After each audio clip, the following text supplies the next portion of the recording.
फक्त 15,000 दादा आहेत. आता असे हजार कार्यक्रम आपल्यासाठी एक ना दोन वेगवेगळ्या पद्धतीने साजरे करणार.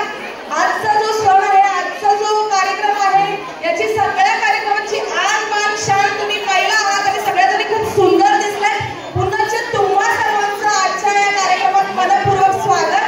पूर्ण सन्माननीय व्यासपीठावर उपस्थित सर्वच महिला मान्यवर, महिला पदाधिकारी, एकच सांगते, एक कर्तृत्ववान महिला जेव्हा कुठलीही गोष्ट करत असते तेव्हा तिला भक्कम असं पाठबळ पाहिजे असतं. ते पाठबळ वडिलांच्या रूपात असू शकतं, ते पाठबळ पतीच्या रूपात असू शकतं किंवा ते पाठबळ भावाच्या रूपात असू शकतं.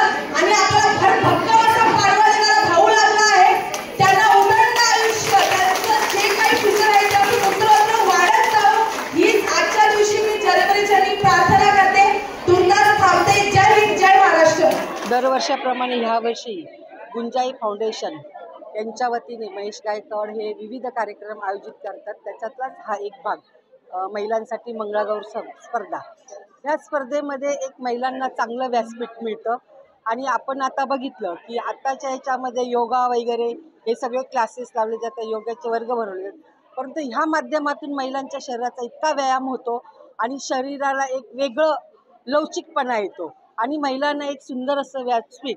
महेश गायकवाड साहेब म्हणजे आपण नुसती मंगळागौर कार्यक्रम नाही तर आपण बघत असेल अनेक विविध कार्यक्रम, वह्या वाटप असू द्या, छत्र्या वाटप असू द्या, आरोग्य शिबिर असू द्या, दाखले वाटप असू द्या, अनेक सामाजिक कार्य, नागरिकांना जे सुप्त असे उपक्रम त्यांच्या गुंजाई फाउंडेशनच्या माध्यमातून राबवले जातात.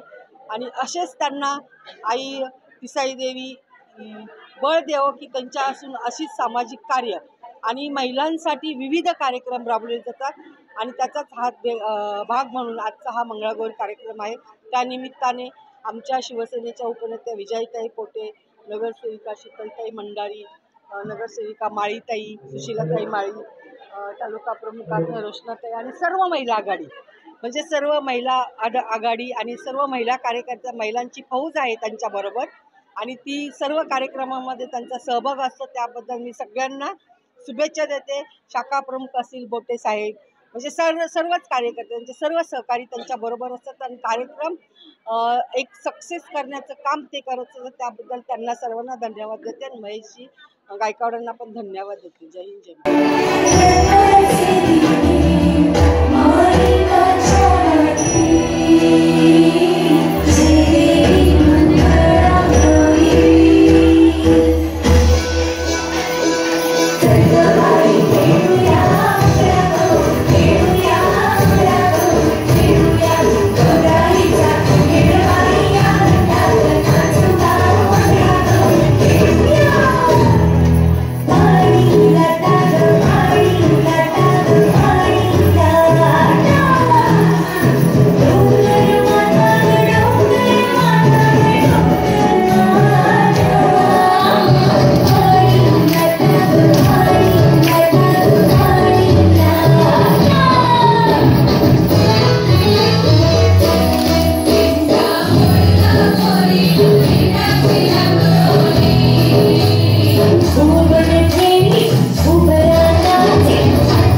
सुंदर आपल्या कार्यक्रमाची सुरुवात त्यांनी केली होती गणपती बाप्पाच्या गाण्याने.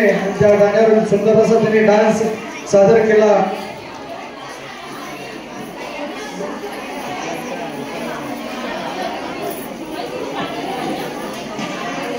टाळ्या वाजल्या पाहिजेत आपल्याला प्रत्येकाला. जेवढं तुम्ही महिलांकडे टाळ्या वाजवत तेवढे तुम्ही ज्यावेळेस स्टेजवर असतील त्यावेळेस टाळ्या वाजतील.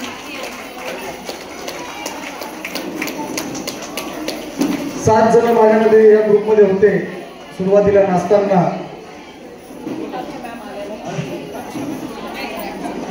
आणि इथून जाताना जे अल्पमोराची सोय केलेली आहे एक फोटो घेऊन घ्या छान.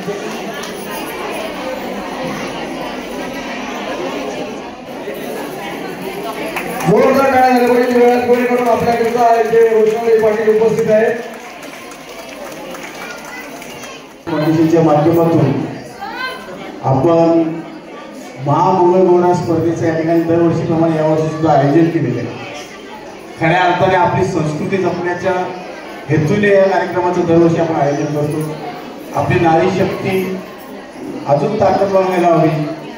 आपल्यामध्ये या कार्यक्रमामध्ये येऊन आपल्या एकमेकांचा संवाद वाढायला हवा. त्याचप्रमाणे आपल्या काही समस्या असतील त्या आमच्या रणरागिणी या ठिकाणी उपस्थित असतील आमच्या महिला त्यांच्यापर्यंत पोहोचवण्याच्या उद्देशाने हा कार्यक्रम आहे. मला वाटतं प्रत्येक महिलेला आजचा दिवस हा खूप आतुरतेचा दिवस असतो. आपण प्रत्येक महिला या कार्यक्रमामध्ये एक स्पर्धक म्हणून सहभागी आहात. मी आत्ताच एका ग्रुपचा परफॉर्मन्स पाहिला. अतिशय सुंदर आणि एवढा सुरेख होता. आणि त्या महिलांनी एक मेसेज सुद्धा दिला महिलांना कशी वागणूक मिळायला हवी. मला वाटतं की अशा कार्यक्रमामध्ये मी अनेक वर्षापासून या कार्यक्रमामध्ये येत नव्हतो. पण मी आत्ता मागचा जो परफॉर्मन्स पाहिल्यानंतर मला असं जाणवलं की आपल्या अशा कार्यक्रमामध्ये पुरुष पण खूप मोठ्या संख्येने हवेत. तुमच्या ज्या भावना आहेत त्या पुरुषांमध्ये पोचायला हव्या. पण आम्ही नृत्यविषयीच्या माध्यमातून आम्ही आपल्या भावना पोचवण्याशिवाय राहणार नाही.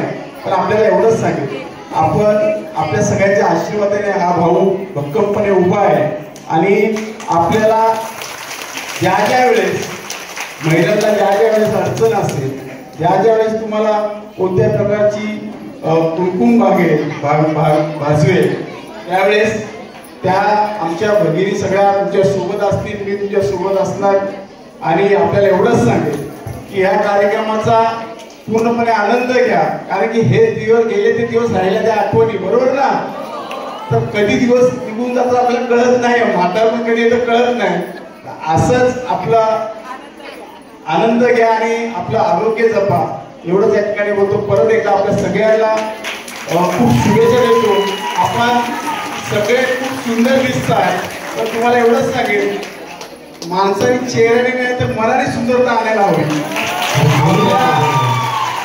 आपल्याला माणसाला ओळख खऱ्या अर्थाने जी मिळते ना स्वभावाने मिळते. त्यामुळे दिसण्यावरती जाऊ नका.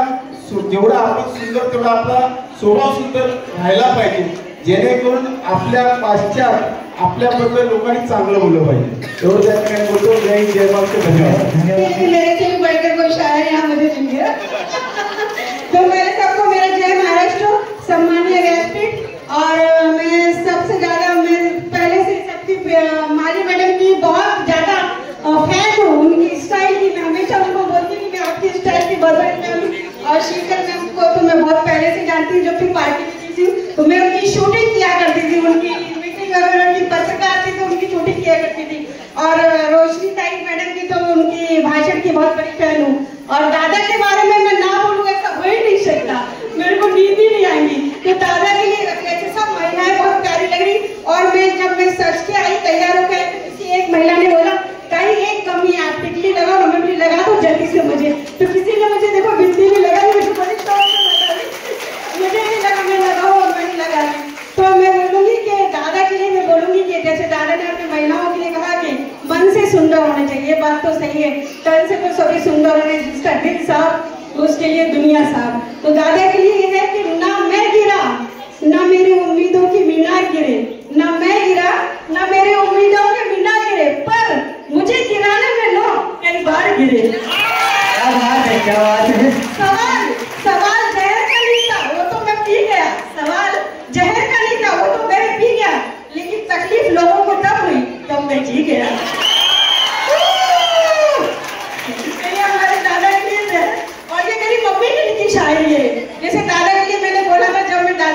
पक्ष में प्रवेश करी तो मैं दादा को जानती थी लेकिन दादा के फेसबुक पे पोस्ट देखती थी। मैं बोलती थी ये बंदा है कौन, इतना अच्छा काम करता है, और मैं उनको बहुत लाइक करूँ। और अभी मैंने दोपहर में वीडियो देखी, दादा इतने पानी में लोगों के घरों में मदद करते और दादा तुरंत यहाँ आ गए। तो फिर ऐसे बंदे को मिलते नहीं। हमारे में बोलते हैं कि अल्लाह ने फरिश्ते भेजा, हर किसी को हम लोग ये नहीं बोलते जैसे भगवान सभी जगह है, लेकिन हमारे बोलते जो अच्छा काम करते तो अल्लाह ने उन्हें फरिश्ते भेजे। दादा के चेहरे पे एक कशिश है, वो हर किसी के चेहरे पे नहीं कहते, हमारे में कहते तो हम सब भी ऐसे, आप लोग भी, लेकिन एक कशिश होती है वो हर किसी। तो अल्लाह ने एक फरिश्ता भेजा, वो दादा के रूप में भेजा लोगों की तकलीफ दूर करने के लिए। जिस मेहरमा की तलाश थी हमें मुद्दत से, जिस मेहरमा की तलाश थी हमें मुद्दत से, वो महेश दादा के रूप में मिल गया हमारी किस्मत से, वो महेश दादा के रूप में मिल गया हमारी। जय माता।